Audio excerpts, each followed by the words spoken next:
माझ्यावर जी जबाबदारी दिली होती आज तुमच्या सगळ्यांच्या माध्यमातून ओमराजेंच्या तुम्हाला ओमराजेंचं माझं एकंदरीत नातं कसं आहे तुम्ही बघितलेलं आहे।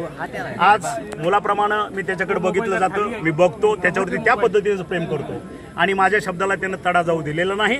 हे एक मी माझा अभिमान समजतो आणि त्याच्याविषयी मला प्रचंड अभिमान। तानाजी सावंतांना जी जबाबदारी दिली तानाजी सावंतांनी ती अतिशय चांगली पार पडली असं म्हणायचं का? आणि ती जबाबदारी पार पाडत असताना नेमकी काय आव्हानं तुम्हाला आली होती? एक लक्षात घ्या, ही जबाबदारी मी माझ्या पक्षप्रमुखाचं पहिलं अभिनंदन करेन की हे करत असताना हा माणूस यशस्वी करू शकतो हा विश्वास त्यांना आला। खरं तर मी त्यांचं पहिलं अभिनंदन करेन। पहिली मोहीम आता दुसऱ्या मोहिमेमध्ये हे आपला मोठा प्रवेशाचं काय ठरलंय का? किती तारखेला प्रवेश असणार आहे? काय ते आता ठरलंय? उद्या पक्षप्रमुख डिक्लेअर पैकी एक मंत्रीपद दिलं जाणार होतं असं सांगण्यात येतंय। तुम्हाला या त्याविषयी मंत्रिपद हे बघा, मी एक देण्याचं शिवसैनिक काही आहे, मी एक शिवसैनिक आहे, साधा कार्यकर्ता आहे।